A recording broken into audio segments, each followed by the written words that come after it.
So people ask me what the worst part of the trip was, and I would say it was probably having to get there, because we had to take not one flight, but two, including a really crappy layover in Amsterdam, in which everybody was completely exhausted, because we were up for about 36 hours straight before actually being able to sleep in Israel. And the second flight was extremely exhausting because it was dark. But when we got there, we had this awesome bus driver named Moshe who drove us around everywhere via bus. Except for this one part, he was an awesome driver. But this wasn't his fault. The bus broke down in the middle of the Negev, which is basically the desert of Israel. And it's really hot, arid, and dry, and it was scary. Hi. How was it here to break down here? Yeah. It was a little scary because I wasn't really expecting to us to break down. I was a little worried about that, and then it started like smelling like sulfur, and then I was like, that's kind of gross, but I was like, whatever. And then I started making like weird plucky noises, and then it started like you could sort of see like a little dust, gassy shit in the background. Pretty nasty. So then we were like, what the frick's going on right now? And some of the kids were just like, oh, it's just sulfur. I'm like, no, I don't think that's very good. So then Ron came back and he was like, ooh, this is bad. So we stopped. And then we were sitting on the bus and it just kept getting hotter, which was kind of sucky.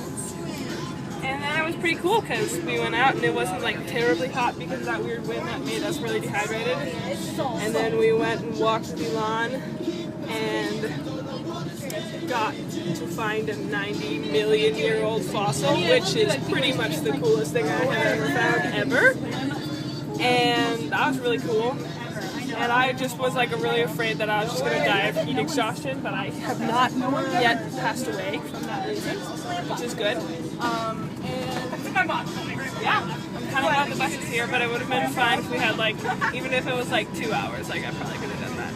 So we arrived in Israel when it was dark, so we thought that it was a pretty mild heat, and we thought that we'd be able to manage it, but we were wrong. As you probably know, Israel is very sunny and very hot. The sun almost followed us almost everywhere we went, because we were traveling and touring each day, so we were directly under the grueling sun.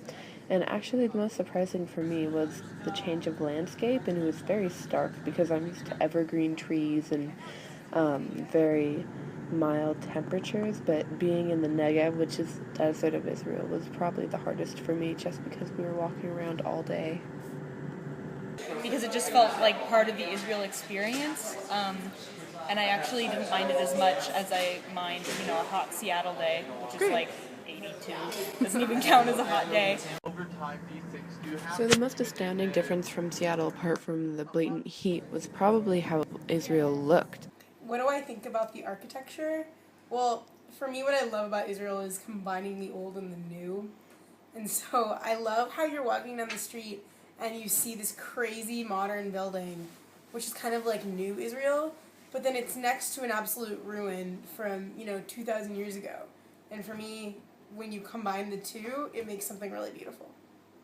I really loved when our tour guide just showed us around to all this different architecture, and while some of us thought it was good for climbing on, I really appreciated seeing things like a mosque that was just beautiful, or the Wailing Wall, and it really struck a chord in me that I didn't know I had.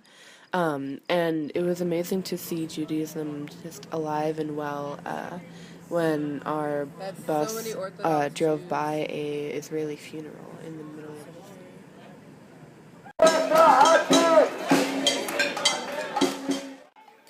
So there was this one night that we were in Israel for, and we kind of accidentally walked into the middle of a protest.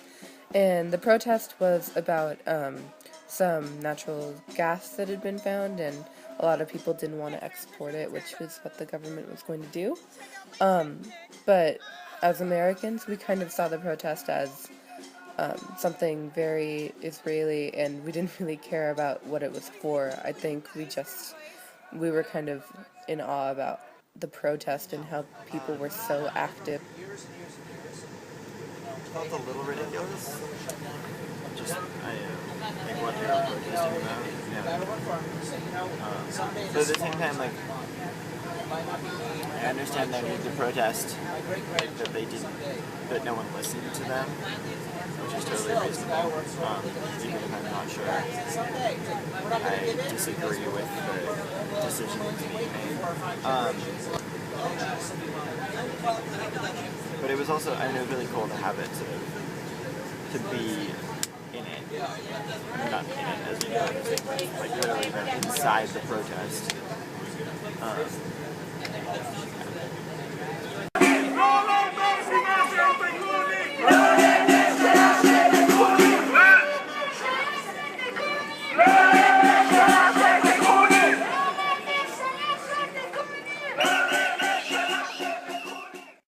So there was life in Israel that I didn't really expect to see, like seeing ants on the steps to the Temple Mount.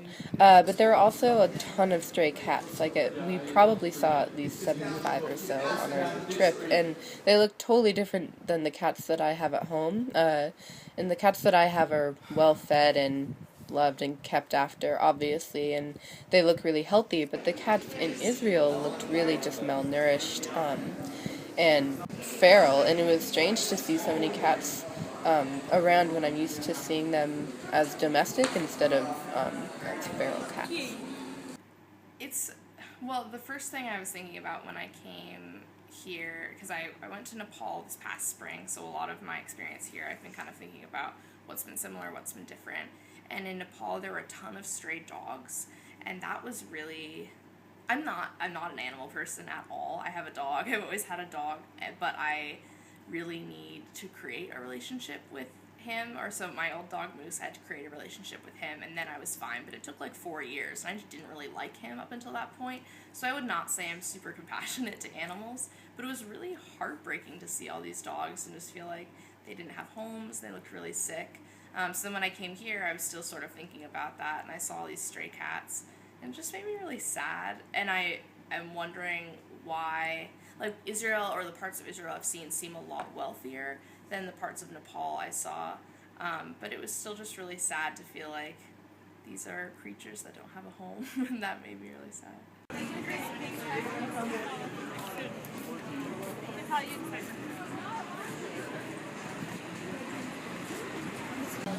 So your group is really cool because you don't know it coming from your own group in your community, but you aren't the typical Jewish community. And typical Jewish communities want to hear how Israel is great. And Israel is a really great and cool country. Well, every country, it has its bright sides and its darker sides. And it's hard for somebody like me, who I feel I'm very aware to inequalities in society, to have to cover over the inequalities and make everything nice and bright. And it's fun to be able to talk about Israel like you talk about any country. It's the good and the bad, and you love it because it's great and because it can be even greater. And not to forget that there's places that need to be fixed.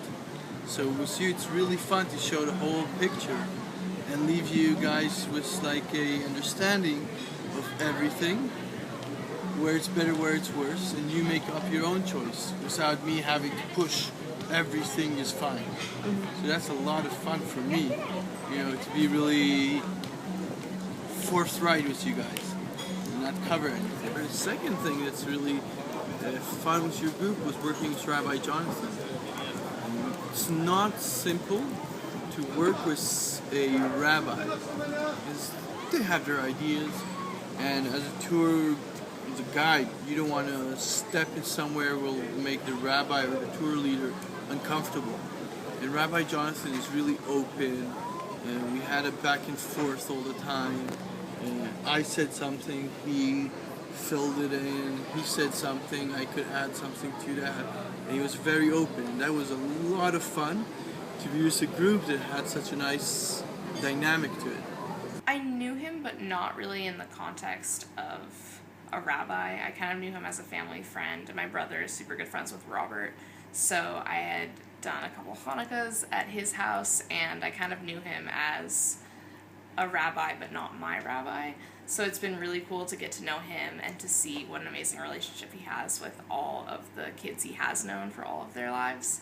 And it's cool to feel like while he hasn't been my my rabbi for my whole life, or even a great portion of it, I really have felt like he wants me to be as close to him as the rest of the students on this trip, and that's been awesome. This is my last official act of Temple On, touring this group through Eretz Israel, the land of Israel. And I couldn't have had a better group of people to travel with. Thoughtful and engaging, intellectual, and also just nice people. It was excellent. I think that the one thing I really like about Israel is that it is real. It was strange to see military personnel kind of walking around nonchalantly with assault rifles, and also to see different bomb shelters. And when we were traveling long distances in the bus, we would have to go through different military checkpoints. But it didn't make me feel uneasy. We actually felt more safe that they were there. I really saw a lot of tanks and vehicles in the Golan Heights, but there's obviously a lot of guns, and it's kind of, I don't know, you freak out more in the States, but yeah, it's a lot more normal. None of us are taking the wars really seriously. If you have a draft where everybody has to go, then everybody's involved.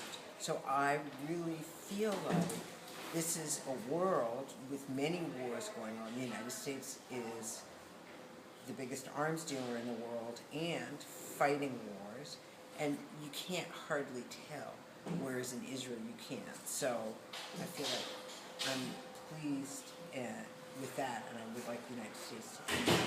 The strangest part was probably seeing a lot of soldiers in uniform carrying guns around, just because that they were my age. Like, they weren't older soldiers like we're used to in the States, but they were teenagers, just like me.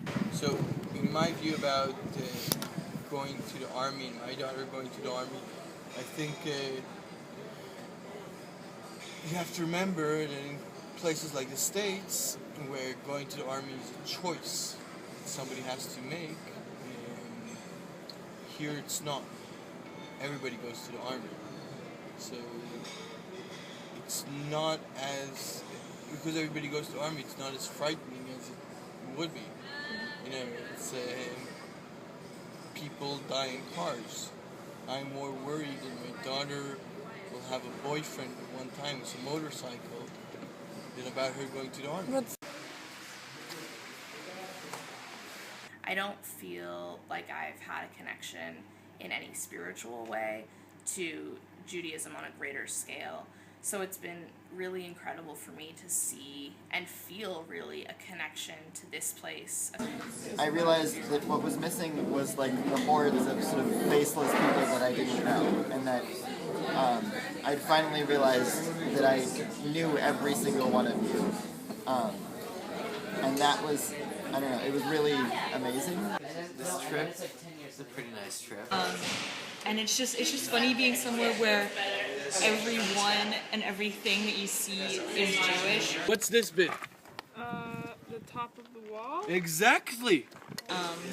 And also, it's funny because I have an uncle who has like a big white beard and looks really Jewish, and so at the corner of my eye I keep being like, is that Uncle Michael? Other than souvenirs and the things I packed, I'm going to shave that mole hair right off your face. Yum bum rum bum yum bum bum bum bum yum ba rum bum bum. If I had a jetpack, I'd circle into space, rollerblades on my feet and pencils in my hands. But skating on the moon is better in the morning, and I feel better when I'm drawing. So I'll draw myself a picture, a rainbow-tailed dinosaur. Put him in a bowl and I'll fill the bowl with milk.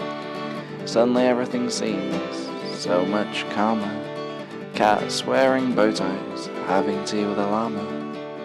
Seems great. Yum-ba, dum-bum, yum-bum, dum-bum, yum-ba, dum-bum, yum-bum, num-num-num.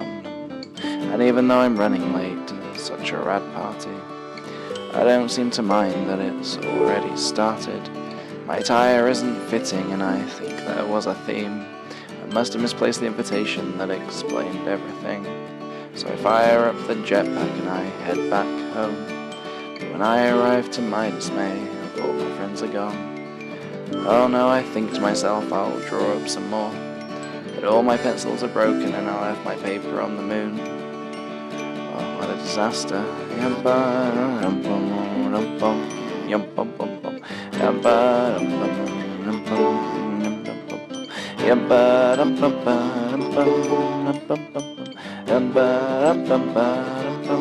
Num num num num.